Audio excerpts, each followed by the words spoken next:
நிறைய பூ வச்சிருக்கு. இது மல்லிப்பூவா அப்படின்னு கேட்டிங்கன்னா மல்லிப்பூ இல்லைங்க. புஷ் ஆரஞ்சு தான். ஸோ நம்ம டேபிள் ஆரஞ்சு சொல்கிறோம் இல்லையா? ஸோ அந்த வெரைட்டி தான். நிறைய கொத்து கொத்தா நிறைய காய் வைக்கக்கூடிய ஒரு சூப்பரான வெரைட்டி. கிட்டத்தட்ட பார்த்தீங்கன்னா ஒரு 2 ஃபீட்டுங்க. 1 1/2லேருந்து 2 ஃபீட் ஹைட்டுக்கு பிளான்ட் சூப்பரான குவாலிட்டியில் சூப்பராக வந்திருக்கு. எல்லா பிளான்ட்ஸ்லேயும் ஃப்ளவர்ஸ் அண்ட் ஃப்ரூட்ஸ் எல்லாமே சூப்பராக இருக்குது. ஸோ ஆரஞ்சு ஃப்ளேவரு நீங்கள் இதை அப்படியே சாப்பிட முடியாது. ஜூஸ் போட்டு லெமன் மாதிரி நம்ம ஜூஸ் போட்டு குடிக்கலாம். ஆரஞ்சு ஃப்ளேவரில் சூப்பராகவே இருக்கும். ஸோ இந்த ஃப்ளவருமே பார்த்தீங்கன்னா ரொம்ப வாசமாக இருக்குங்க. ஸோ மல்லிப்பூவில் எந்த அளவுக்கு வாசம் இருக்குமோ அந்தளவுக்கு வாசம் இருக்குது. அதுக்காக பறித்து தலையெல்லாம் வைக்க முடியாது. வீட்டாண்ட இருக்கும்போது வாசமாகவும் இருக்கும். அது மட்டும் இல்லாத பார்த்தீங்கன்னா ஃப்ரூட்டும் ஹார்வெஸ்ட் பண்ணிக்கலாம். Bush variety. அது மட்டும் இல்லாத பார்த்தீங்கன்னா நமக்கு வந்து இது டெரஸ் கார்டன்லையும் வச்சு ஈஸியாக மெயின்டைன் பண்ணிக்கலாம்.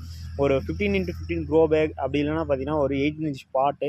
ஸோ இதில் வச்சு ஈஸியாகவே மெயின்டைன் பண்ணி வளர்த்துக்கலாம். இதோட பாட் மிக்சர் பார்த்தீங்கன்னா நமக்கு வந்து ரெட் சாயில் ஒரு 2 பாண்டில் போகிறீங்கன்னா ஒரு 1/2 பாண்டல் மென்புழு வரும். அப்படி இல்லைனா வந்து மாட்டு தொழுவரம் போட்டு மிக்ஸ் பண்ணி நீங்கள் பிளான்டிங் பண்ணிக்கலாம். சூப்பராகவே க்ரோத் ஆகக்கூடிய சூப்பரான வெரைட்டி ஸ்டாக் வந்திருக்கு. மறக்காமல் வெப்சைட் செக் பண்ணி பாருங்கள். அப்படி இல்லைனா வாட்ஸ்அப்பில் மெசேஜ் பண்ணுங்கள்.